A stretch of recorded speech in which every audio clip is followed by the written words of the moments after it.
Hello everyone and welcome to Why Is Horror So Gay, the newest show on my channel where I break down iconic moments between the LGBT community and the horror community. On this week's episode, we are diving in to the very second episode, that sounds so weird, the second episode of Buffy the Vampire Slayer called The Harvest.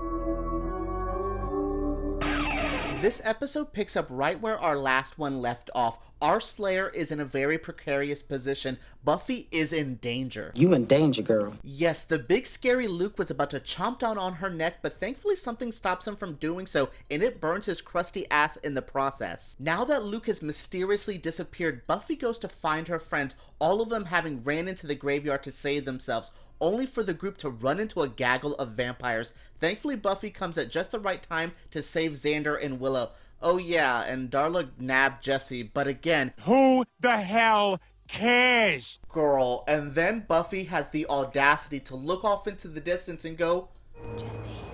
like it's her nearest and dearest friend. Like you can't live without him. Girl, you don't know he's gonna be sexy in that Texas Chainsaw Massacre reboot. Don't be all extra. The gang then gathers in the library, which is pretty cool to see because this is the first time we see this crew in the iconic location. Also, I can't be the only gay nerd who relates to this. I loved hanging out in the library. We had the cool old lady librarian, we had the cute nerds over there, and I was just like, cool, I'm gonna read an autobiography about Madonna or something, just leave me alone. In the library is where Willow and Xander try to process what has happened to them. Even Buffy steals my joke about the vampires needing facials.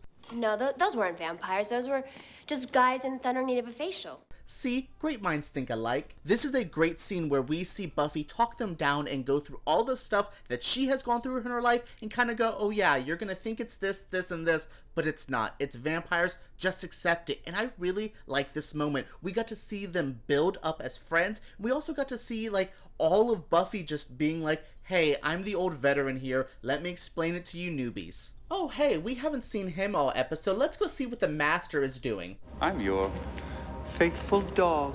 You bring me scraps. Oh. Master, forgive me. Looks like everything's fine over there. I'll just leave you be, guys. With the mission to go save Jesse and some blueprints of the underground lair, Buffy tries to leave the school campus, and this is one of my favorite moments in all of Buffy history. The Principal Flutie, comes and goes, hey, you gotta keep your feet on the ground. You can't really be skipping school. It's like your second day here. Chill out. And she goes, keep my feet on the ground, and just jumps over the fence. This is one of those moments where I just love the way they use lines here, the editing. This is a great moment and really shows these are just the little moments of going, this show gets it. This scene also has an iconic Buffy outfit. Look at those glasses that top the hair. We stan a legend. Buffy goes to find where Luke attacked her and runs into Tall, Dark, and Handsome. He finally tells her his name is Angel, and we get our first real moment between the pair. As real as a moment between a creepy stalker can be. I might not be the biggest Buffy and Angel shipper, but I can acknowledge the cuteness of this moment, but we'll wait until all they're hooking up to dive into all of that insanity.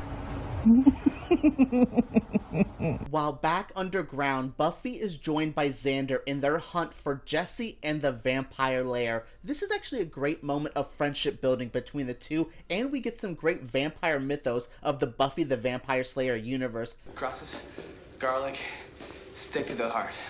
That'll get it done. I love a TV show with a fleshed out universe like this. Xander and Buffy do eventually find Jesse, but it's a little too late. They're stuck in a trap set by the Master. Part of that trap, Jesse was bait. He is now a vampire, and this is a heartbreaking moment.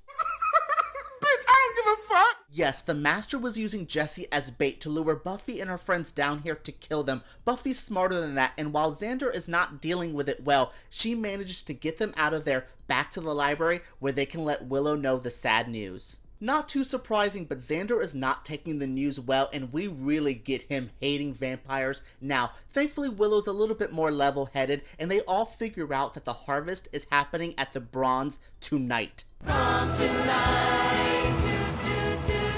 On her way to the Bronze to stop the harvest, Buffy stops at home and we get a great scene with her mother. This scene is pretty great though for all the queer subtext. The conversation between Buffy and her mother about holding in this big secret that Buffy thinks that everything's going to be the end of the world because she's a teenager. If only her mother knew. This show really made being a Slayer feel like holding in the biggest secret ever. Ooh, this is also the first look at Buffy's trunk of Slayer memorabilia. This is one of my favorite recurring things on the show. Like, it even goes to college with her. That's how important it is. I also think it's so funny to see like all the girly stuff on top and then all the holy water and stakes on the bottom. Like, I thought every girl had holy water at home. All of this insanity leads to one of my favorite final acts in any episode of Buffy. We have the vampires rolling in on the Bronze, snatching up people and eating them. Also, one girl gets eaten. Is it our girl Aphrodisia? Hey, Aphrodisia. Oh, hey. Buffy arrives at the Bronze to see all the vampires are running wild. They had this really cool intro with all the vampires strolling in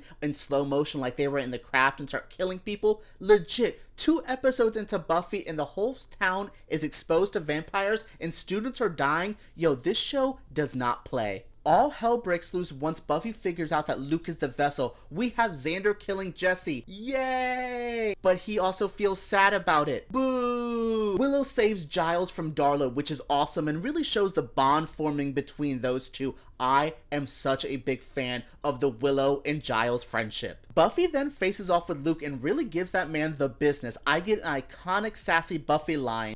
It's in about 9 hours, moron. And the end of the first mini-boss in Buffy history. Now let's see how the Master is doing. The episode ends with everyone at the high school choosing to ignore the drama. Like, they're like, oh, that was a creepy gang with some weird faces. We didn't see that girl, like, get her blood drained. Y'all just gonna ignore that? Like, that is some, like, denying of mass tragedy events on par with like the creepy people who make YouTube videos.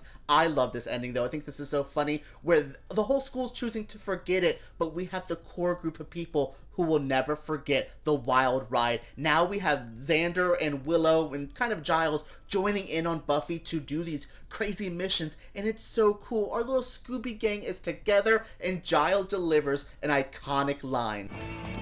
The Earth is doomed. Oh, Giles, if you only knew how right you were. What did you guys think of episode 2 of Why Is Horror So Gay? I loved breaking down this episode moment by moment. There is so much I missed here though. This is such a jam-packed episode, but it was such fun breaking down all the campy, gay moments from the second episode of Buffy. What did you guys think of this video? Do you want to see more episodes of Buffy? Do you want me to review very gay horror movies? Let me know down in the comments below. Make sure you subscribe to my channel because I make videos like this every single week, and give me a thumbs up because YouTube takes those way too seriously. Alright guys, let's talk about Buffy episode 2 below.